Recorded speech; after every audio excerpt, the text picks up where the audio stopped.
It starts with conceptualization, planning, then the design, before implementation. But what happens when a project that has gone through rigorous work to be executed, also visualized to bring about development, is suddenly pushed aside or abandoned, not even considering the resources that may have been spent to carry out that project? Abandoned projects are not new in Nigeria. We see them scattered across the country, and not a pleasant description to the nation's image. This has posed serious concerns with mirage of diverse opinions on the number of mega projects that have been abandoned across the country.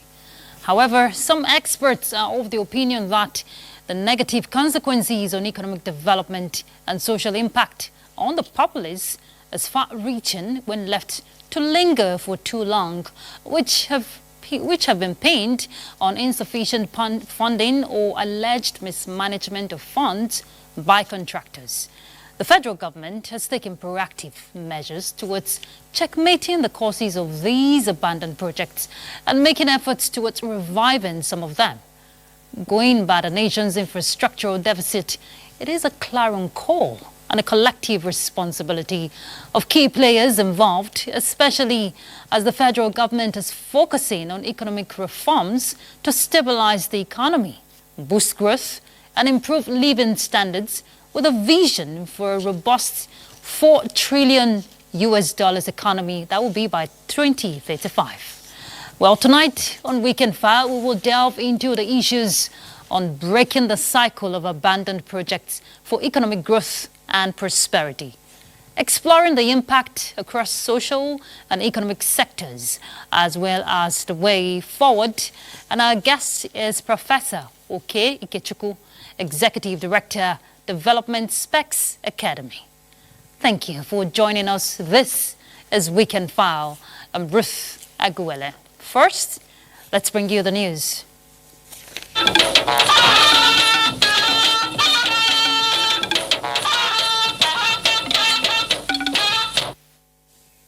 Federal government is targeting an annual production of 10 million metric tons of steel by 2030 as part of efforts to reduce Nigeria's reliance on imported steel and strengthen local industry.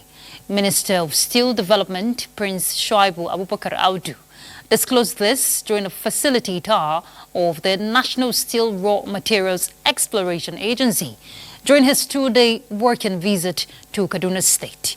Ekene Ndulwe reports. Show that Nigeria produces about 2 million metric tons of steel annually, a figure the Minister of Steel Development says falls far below the targeted 10 million metric tons by 2030.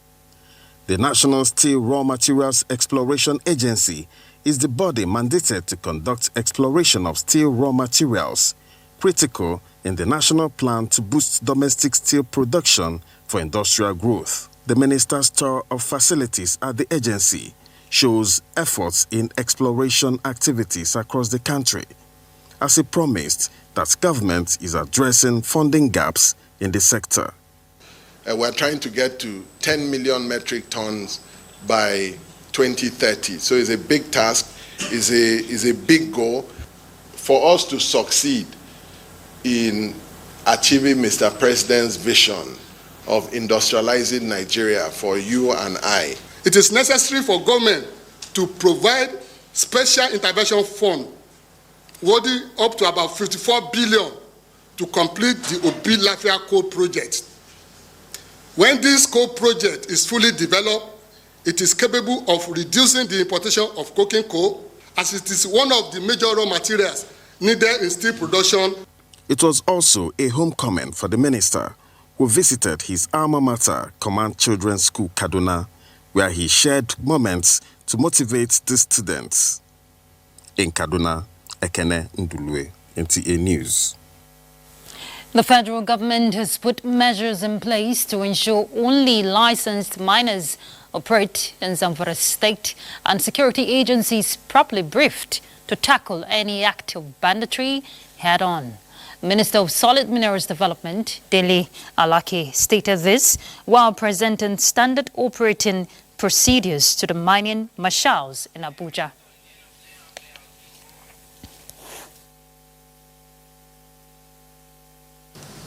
The mining marshals will also be involved in tracking the movement of minerals in Zamfara and elsewhere. Only agents licensed or registered by the Mines Inspectorate Department shall transport minerals from mining sites to buying centers. The mining marshals shall conduct road checkpoints to ensure proper documentation and prevent mineral smuggling. Violators caught transporting minerals illegally will have their cargo confiscated and be prosecuted in accordance with the provisions of the Mining Act. All exporters of minerals for commercial purposes must be licensed and registered by our Mines Inspectorate Department. The electronic tracking system will also be used by the MID to monitor transportation of minerals. So, in short, the mine marshals will be effectively on ground in Zamfara in collaboration with all other security agencies. From the legislature, we hear that with the second reading of a bill seeking specified roles for traditional rulers in national decision-making process, some traditional rulers have met with the sponsor of the bill, Senator Simon Lalong, to harmonize interests before the public hearing that will facilitate passage of the bill.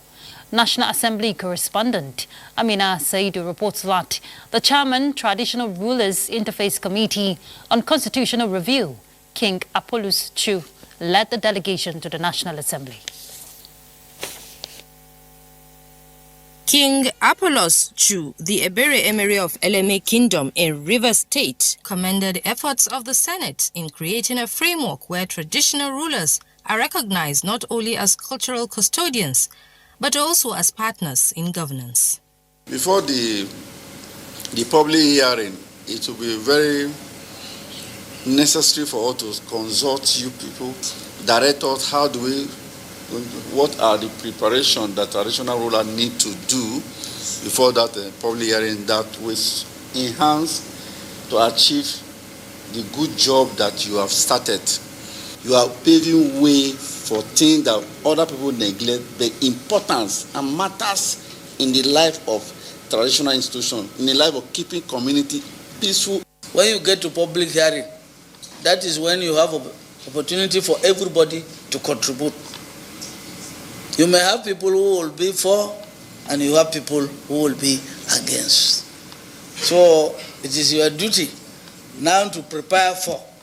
We cannot stop people from filing memos against. But our own is to encourage that this bill be passed. Some of the traditional rulers say there is a glimmer of hope, as the bill, when passed, will legally recognize their influence. We are here to thank the Senate President and members of the National Assembly to appreciate what you have done to National Council of Traditional Rulers. There is a consensus that the bill has the potential to strengthen governance as well as foster unity, peace and sustainable development. From the National Assembly, Amina Saidu, NTA News. A total sum of 1.678 trillion naira being February 2025 Federation account revenue has been shared to the federal, states and the local government councils.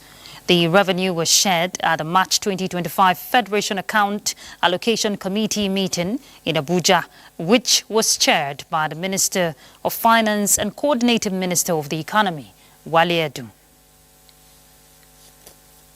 Office of the Senate President has described as false a report that Senate President Godswill Akpabio hosted iftar and shared dollars at the event.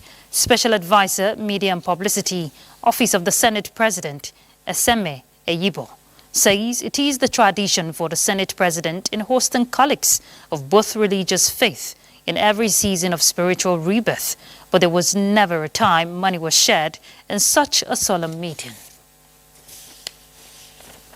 Similarly, the House of Representatives has denied allegations that its members received a $5,000 inducement to ratify President Bola Tinubu's request for a state of emergency declaration in Rivers State. Deputy spokesman of the House, Philip Agbese, described the allegation as false and malicious. He said Thursday's resolution endorsing the state of emergency declaration in Rivers State was done out of patriotism and in the interest of restoring lasting peace to the state, as well as ensuring national stability in line with the constitutional responsibilities of Parliament. It is the beginning of a new dawn for the children and management of Nana Berry Orphanage in New Nyanya, Nasarawa State, as they take delivery of a new home, facilitated by Renewed Hope Initiative. Nigeria's First Lady, Oluremi Tinubu, while inaugurating the home, says the well-being of all children, irrespective of their background, is an essential pillar of development, as captured under the Renewed Hope agenda. State House correspondent Adeni Taiwo reports. This ramshackle structure, barely suitable for habitation, is worth over 200 children of Nana Berry Orphanage for several years.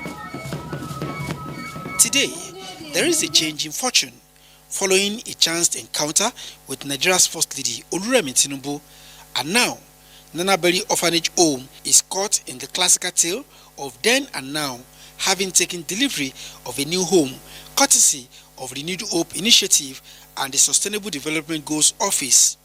Sitting on a 4,000 square meter of land, the facility boasts male and female hostels with 336 bed spaces alongside a crèche, a sick bay and a staff quarters. Thank you. Inaugurating the facility, the First Lady describes it as a sustainable intervention by RHI to provide the children with a safe and nurturing environment they can call home. This also aligns with the SDG 1 to end poverty in all its forms everywhere by ensuring appropriate social protection systems and measures for all. And SDG 11, which ensures access to adequate, safe and affordable housing for all. Built by the Office of the Senior Special Assistant to the President on SDGs on a plot of land provided by Nasarawa State Government, their project, she says, is a testament to what collaboration and compassion can achieve. To the founder and caregivers of this home, I urge you to uphold the virtues of kindness, compassion, and discipline to ensure that every child here grows into a responsible and empowered citizen of Nigeria. As a state, we'll partner with Aisha Kwame to make sure that this orphanage maintains the standard with which we've started it. To our beloved children, who we call this place home, know that you are not forgotten. In a clean, safe environment like this, they will learn better. They have all the facilities that they need to make it in life here. For giving us this project, I want to appreciate them. Adeni Taiwo, NTA News. Tons of truckloads containing seized fake, substandard, unregistered and expired drugs confiscated from Onitsha Bridge, Head Drug Market and Tenant Road Drug Market, Aba. We've been set ablaze. Now that's in Oka. Jane Francis Obi reports that the exercise was carried out by the National Agency for Food and Drug Administration and Control. The drugs were from two separate operations, confiscated from stores for expired, banned, unregistered or donated items. We screen stores one after the other for expired products, number one, unregistered products, then banned products. The governor of Anambra State, Professor Charles Soludo, who was represented by the chairman of ASWAMA, Mike Ozemena, said the exercise is a welcome development, promising his full support. He called me about this dump site. I quickly released the dump site because that's one way the government and the people of this state can say to you that we appreciate what you are doing. Machines are not things of choice that you use. Okay, is this one I want? No, there are things that are needed for particular situations.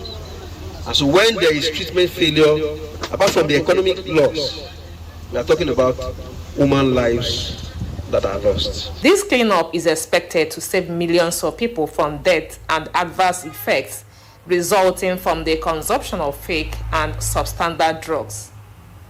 In Oka, Jem Francis Obi, NTA News. Africa needs visionary business leaders who will transform industries and create wealth through innovation. The Tony Elumelu Foundation is once again stepping up to meet this need. Founder of the foundation, Tony Elumelu, alongside partners, unveiled the 2025 cohorts of the Tony Elumelu Entrepreneurship Program, an initiative that aims to empower entrepreneurs across the continent. Muplank Dakok reports. Since its launch in 2015, the Tony Elumelu Foundation Entrepreneurship Program has grown into Africa's largest philanthropic initiative dedicated to supporting young business minds. So far, it has trained more than 2.5 million young Africans and disbursed more than $100 million in direct funding to over 21,000 entrepreneurs, giving a ripple effect of more than 1.5 million jobs across the continent. We have moved from a two-person startup into a multi-award-winning social enterprise. So this is me coming back to say a very big thank you to you, sir, and thank you to the TEF Foundation for all the work you're doing for the African continent. This year, 3,000 entrepreneurs have been selected to receive life-changing funding. Congratulations to the 11th cohort of the Tony Elumelu Foundation Entrepreneurship. We're very proud of you all, and we're excited to see the great things you will do. For Tony Elumelu, empowering these entrepreneurs is not all. It's about transforming Africa. In the 21st century, what Africa needs is not aid. What Africa needs is investments. Investment in infrastructure and investment in our young ones. But the impact goes beyond funding. The foundation will also provide world-class training, mentorship, and networking opportunities for these entrepreneurs, ensuring that they have support to build and scale successful businesses. In Abuja, Muplang Dakok, NTA News. In a proactive move to address escalating tensions between local farmers and foreign headers, Jigawa State Governor Umar Namadi has reinforced his administration's commitment to implement stricter regulations on livestock rearing. Governor Namadi emphasized that the economic and social challenges faced by Jigawa residents resulting from unregulated herding activities must be urgently addressed. Mohammed Musa Askira reports. One major concern Governor Umar Namadi noted is the nighttime movement of camels, which has been prohibited due to its role in causing accidents and loss of lives. Governor Namadi reiterated that all herders operating in the state, whether local or foreign, must strictly adhere to the existing regulations. Even though you register your members before they enter, and you also registered our people before they enter your place, unknown herders still manage to enter Guri and Krika Sama, destroying farmlands and causing conflicts. We need to take action. We sat, we analyze, we talk, and then we wrote an agreement between them. Because usually when they come, they used to have problem with our communities. This is totally prohibited. We're not allowed any Arab or Fulani or Fulden to allow their livestock in the night, some areas like this, because it's prohibited. Stakeholders say this initiative will pave the way for lasting peace and economic developments in the livestock subsector in Jigawa State and Nigeria as a whole. From Dutse, Muhammad Musa Askira, NTA News. President Bola Tinubu congratulates Senator Chris Adigije, his longtime friend, on his 80th birthday today. A respected politician, scholar, and administrator, Pa Adigije had a long meritorious record of service, including as senator representing Abia Central Senatorial District in the National Assembly. That was from 2003 to 2007. The president wishes the elder statesman many more years of good health. Similarly, the president also congratulates Mrs. Ndidi Okonkwo Inwuneli on her 50th birthday, lauding her as an exceptional daughter of Nigeria with remarkable global influence. The president describes her contributions to transformational leadership as profoundly inspiring and wishes her continued strength, global impact, and fulfillment in her journey of nation building and international leadership. All right, we'll take a break, and when we come back, we'll begin our conversation on breaking the cycle of abandoned project for economic growth and prosperity. Do stay tuned. Thank you for staying tuned. Development and economic advancement are largely hinged on the level of infrastructure available to propel growth. However, in Nigeria, the spate of abandoned government projects has been a source of concern as scarce resources get wasted on high-profile projects that have lingered for decades without hope of completion. Let's hear from Calvin and Hunahi. The nation's capital, Abuja. Everywhere you look are abandoned projects staring you in the face. From the proposed National Library to the Cultural Center and roads, as well as housing projects, billions of naira are wasting away with no hope in sight for their completion. Lack of proper national needs assessment, poor funding mechanism, and the lack of continuity framework have been identified as some of the factors responsible for this sad tale. Infrastructure Coordination Commission was deliberately established to be able to create that window so that we don't always, restrict our critical infrastructural project funding to this annual budget appropriation, which is based on enveloping and what have you. Environmental impact assessment can also stem corruption, especially through the public participation process. If all government projects, you apply EIA to them, before the project commences, you will go to the community, let them know that, project ABC is coming. So take, for instance, a community knows that there is going to be a bridge in a riverine area that will connect their community to the next community because the EIA process has exposed them to that fact, and they know that it has been budgeted for. If the constructor or the project is not being executed, they have enough reason to now insist that what is happening to this project. It's about oversight. The National Assembly constitutionally is empowered or bestowed basically with three major responsibilities: lawmaking, appropriation, and oversight. Oversight should begin from the procurement process itself. You initiate, you procure, and you implement. During implementation, oversight should be regular and continuous. With the situation also rampant at the subnational level, stakeholders suggest a community ownership approach anchored on this assessment as a way out of the challenge. In Abuja, Kelvin Ewonwaye, NTA News. So how do we break the cycle of abandoned projects? Well, we have a guest to speak to that, Professor Oke Ikechukwu. He is the Executive Director, Development Specs Academy. Thank you so much for joining us, Prof. Thank you very much. Glad to be here. All right, we're glad to have you. We've seen from the report and, of course, what we both know, what is happening in the country, which is not pleasant, talking about abandoned project. What do you make of all of this? To begin with, there are usually several reasons why a project could be abandoned. Either it was poorly conceptualized and eventually overtaken by events, or the financial projections were insufficient, or it started and then the necessary releases were not made, among so many other reasons. So when a project is abandoned, the first thing to do is take inventory. How many projects are abandoned? What are they for? What reasons led to the abandonment? A good deal of the time, public commentary on abandoned projects suffer from one major defect: a generalization. isolate the projects and determine the ones that were viable but ignored. So it's only when you do that that you can then give reasons and say, okay, these are not rightly abandoned. In some cases, actually, you find that substantial percentage of the funds for it had been released, sometimes up to 70%.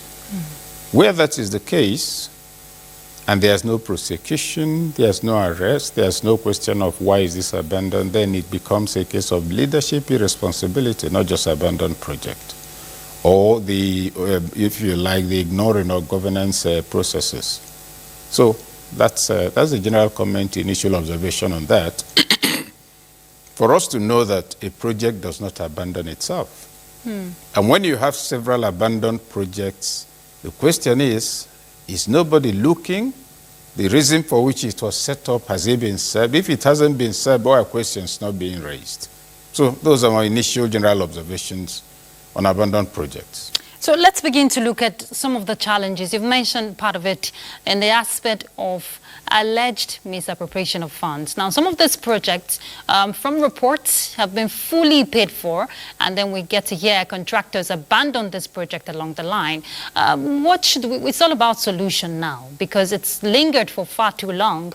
What should, government begin to look at, both at the subnationals and even at the federal level? No, the solution is there. We are not looking for solution. Okay. If you've paid me for a contract and it's not executed, what are you supposed to do? You're supposed to arrest me. So if that is not happening, then the problem is at several levels. Number one, is it possible that some of those who are supposed to take me up for not executing the contract were involved in managing or mismanaging the funds meant for the contract? Is it that the need has not arisen? Is it that I went behind and refunded the money? So you've mentioned specifically contracts fully paid for but not executed. Whose responsibility is it to find out why I didn't execute the project? Why is the person not doing anything about it? And that brings us to what you hinted at, the possibility of corruption. If corruption is responsible, the question then is, what will then be the business of the anti-corruption agencies in such situations? Well, let us note, if there's a case of corruption, a case of abandoned project, and nobody is raising any issues, it's not as if the anti-corruption agencies are magicians who will know everything, but usually they act most of the time when they receive a petition. So you're not looking for a solution that already exists. We had one of the respondents from the report we saw earlier. He talked about community engagement. Now, when the people know that a particular project will be of benefit to them, they get involved. So how can people begin to, speak up for accountability in their respective communities? The way they can speak up, they must first be enlightened about the projects. I'll give an example. Sometime 2006, the Minister of Education decided to look into the question of funding of basic education in the country. It's a form of counterpart funding. The state brings in some of the money, and then you have a bit of it from the federal. The shocking discovery was that most of those funds were not actually going to the school. So what happened? They set up what you call Community Accountability and Transparency Initiative, which is you go to this community. How many schools do you have? Oh, we have 7 primary schools. All right. We go and take the names of the schools, check the records, find out the amount given to each of the schools. It turns out that, for instance, a school that got 2 million naira, they only spend money painting the headmaster's office. Where did the rest of the money go? In some, you find a place that's recorded to have about 17 schools, and out of the 17, only 9 are in existence. Now, the point is this. When you go to the community and tell them, we are putting this amount of money down for your children, and we want to see where it's reflected, that first step of educating them has made them stakeholders and informed owners of the process. That is the issue. So, yes, it's good to stay in Abuja and speak of community engagement. It's good and easy to actually call, if you like, a town hall meeting in many places. When you call the town hall meetings, only the elite will come. So, picture the structures for local engagement. Let's suppose I want to operate in the north. So I get there. What are the structures? The structures of local power. You have imams, you have district heads, you have village heads, you have local government authorities, you have ward chairmen. Those are the people to speak with. I go to the east and I want to do the same thing. What do? I look for town union presidents, and that's apart from local government chairmen, youth leaders, etc. Now, that's a kind of drill down. When you say drill down, you have it up there, you put it across, it goes all the way to the grassroots. It's a chain, right? A chain, because the man living in the city is not in touch with the village where the school is. If you carry out the same thing, we're setting up a water project, okay, some of you, it takes you about 4 hours to go to the stream and come back. But if you give you a borehole, that's about 1 hour away from where you live, you spend only 2 hours going and coming. You explain all of that to them, and then you tell them, we've got this man to do this for you. Then you mobilize them. But when you award a contract without recourse to the people, without any kind of enlightenment, and you expect that they'll get excited when you make an announcement on TV, oh, community engagement, let the people come out, just like what is going on now, where the parties are saying, oh, Nigerians should reject one thing or the other. They're addressing a press conference. They are not talking to Nigerians. The members of their party, are they rejecting what they themselves are making a speech about? So it's about drilling it down. Okay. Professor Ikechukwu, we'll pick up with the conversation. We have to take a break. We'll be back. Stay tuned. Thank you for staying with us. Economists emphasize that focusing on long-term gains of infrastructure rather than difference in political perspectives is key to addressing the challenge of abandoned projects in the country. Bolaji Akim will tell us more. Various administrations have embarked on projects either in response to social needs of the citizens, economic gains, or environmental upliftment. However, with several abandoned projects all over the country, the purpose and benefits of these projects have been defeated, leading to economic waste, reduction of government revenue, as well as difficulty in attracting foreign loans and investors. According to Chartered Institute of Project Managers, the value of abandoned projects across the country is put at about 17 trillion naira. Let's say this project was supposed to have concluded 2 years ago when the exchange rate was 450. And today, the exchange rate is about 1,500. So that means a 300% jump on that project. The impact is huge, economic impact over the scarce resources. When we are conceptualizing project, we have to see through it, not just in the design and but also in the implementation, in the financing, in whatever is required. Some of these abandoned projects, though received with great expectations from the people as a means of job creation, social and economic upliftment, have now become a blight and safe haven for criminals and vandals.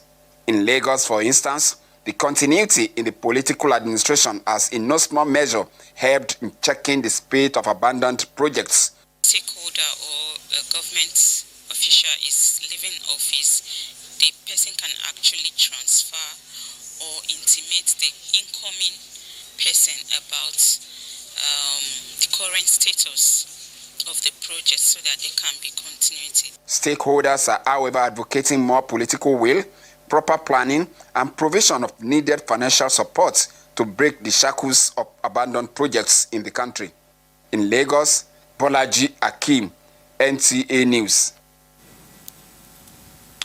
All right, Professor Ikechukwu, from that report, the conversation we're hearing is continuity of projects which we've seen happen now at the subnationals I'm talking about. When a new administration comes into power, abandoning projects that was started by previous administration to, commence new project. What's your take on that? Sometimes a project is abandoned because upon review, it is seen to be not likely to deliver the alleged benefits for which it was commissioned. If, for instance, I award a project to make my political friends get money, and that project is going on, and somebody replaces me after I've left, and the person sits down to do a review, and he finds out that I've just taken the people's name in vain, it would be his business to stop deploying money on that project. So I'll cite an example again, going back to schooling. Supposing I'm a governor and I go around building primary schools in all the wards. I award contract to build new primary schools in all the wards in the state. Fantastic idea. And the casual observer will say, oh, this man is making a lot of investment in education. Whereas actually what I'm investing in is on education infrastructure and not education, because a new school will not teach you how to spell your name. The question, am I investing in teachers? No. Am I making new training arrangements for teachers? No. Am I increasing their salaries? No. Am I ensuring that enrollment improves? No, but I'm constructing buildings. And these buildings have started. They're probably 20% completed. Part of the money that has gone in is 30%. You find that I may be forced to reprioritize in the interest of the people of the state. Where that happens, you're going to have an abandoned project. Where, for instance, also I'm living and I have a very good project, or the person coming after me wants something in his own name instead of taking on a good project that will serve the people, he will stop funding my project and start another thing. That will be an abandoned project. In which case, the obligation will not be that of the contractor to complete it because it's not funded. And like has been observed by the last clip you brought out, when a project is abandoned for 2 years or 3 years, the value keeps going up. So even if you're going to start and execute it eventually, you're going to have multiples of the original value. Take a simple example. Let us suppose you have a road project you're supposed to execute and you then abandon it and go your way. 3 things will happen. You're going to compel people to sink national resources into what does not concern them. What do I mean by that?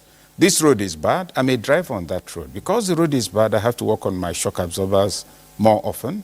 I have to work on my tire ends. I have to work on the body of the car. You see that money I didn't have to spend, I will spend. That's a negative economic implication and impact. That's the damage to the local economy. That's the damage to the local welfare of the people. And the other element also is environmental. If indeed is a road you abandon, okay, you've done the road up to a point, put the first, layer of bitumen and the work is abandoned for 3 years. By the time you come back, none of that bitumen will be there. It would have washed away, but where has it washed into? Local streams and the lower water table. So you're also creating pollution and damaging people's health. You find that it's not just economic. It has health implications. It has serious environmental implications. It also has implications, even for security. Because when projects are abandoned, if it's buildings, criminals can be in that place.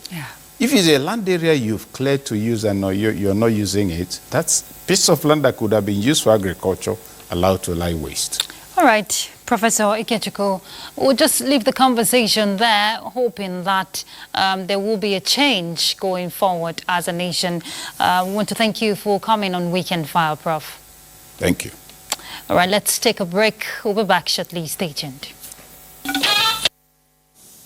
Thank you for staying tuned. On the global scene, the coordinator for the Middle East peace process, Sigrid Kaag, expresses alarm at the resumption of hostilities in Gaza at a Security Council meeting on the subject. And 2 French nationals were seriously injured by strikes on UN buildings in Gaza. Frama Panyi will tell us more.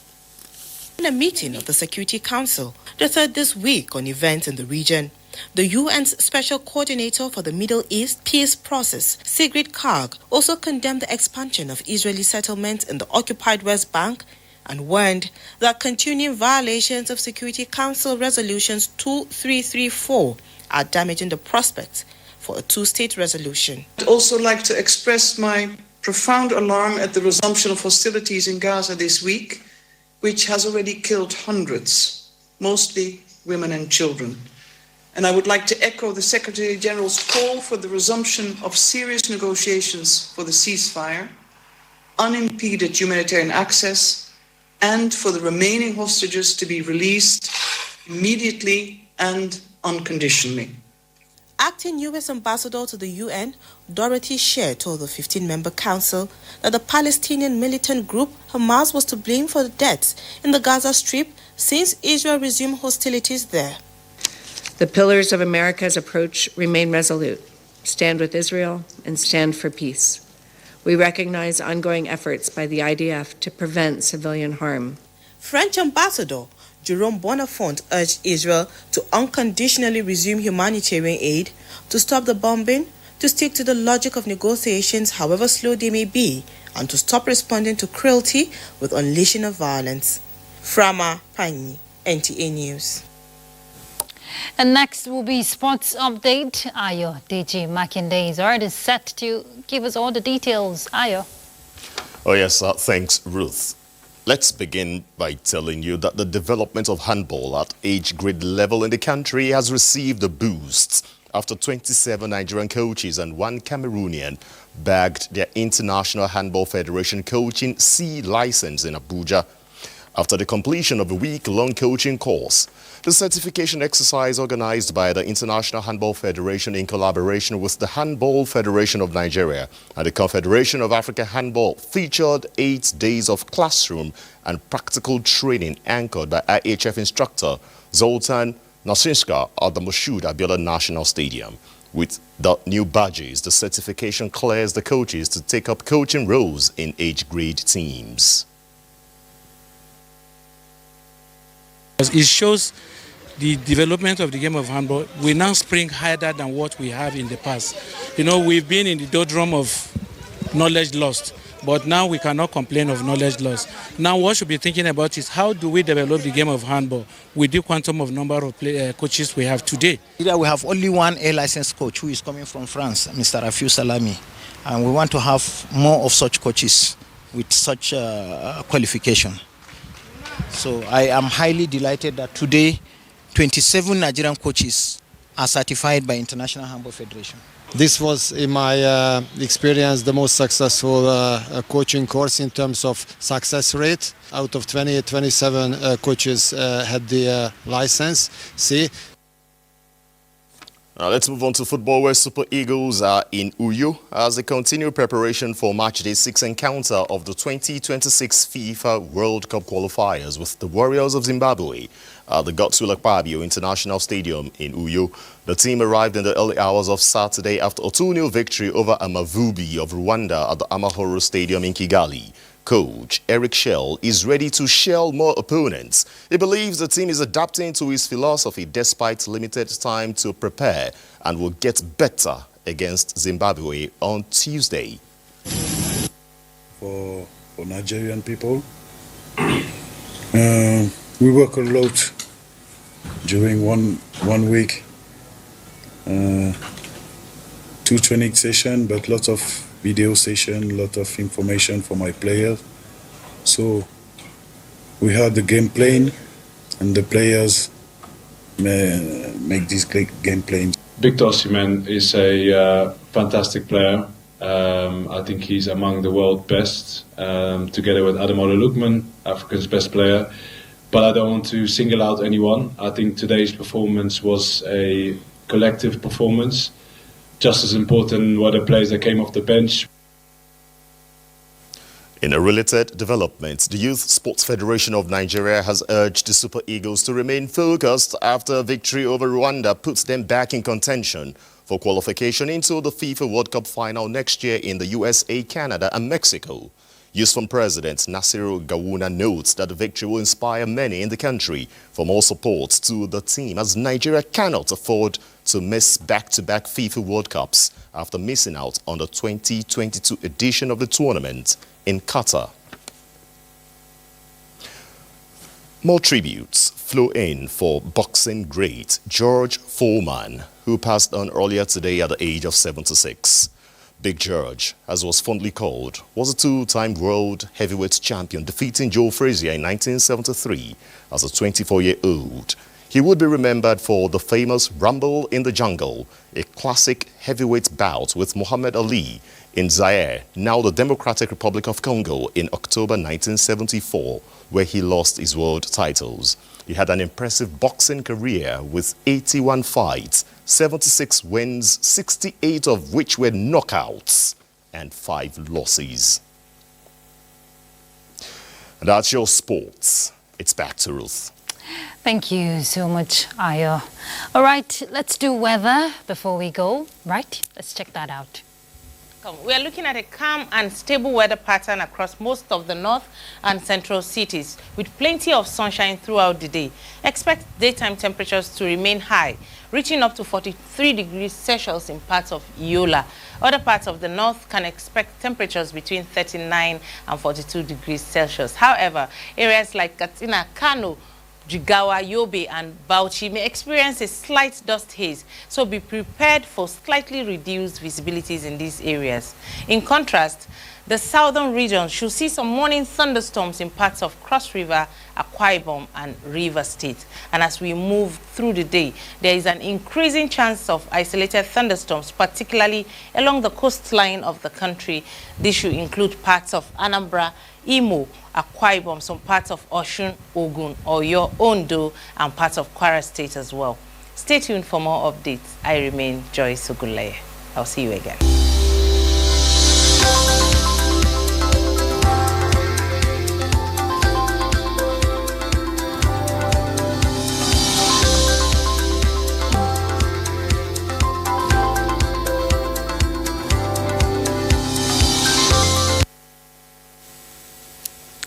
And that concludes Weekend File. Thank you for your company. Do have a good night rest. I'm Ruth Aguele.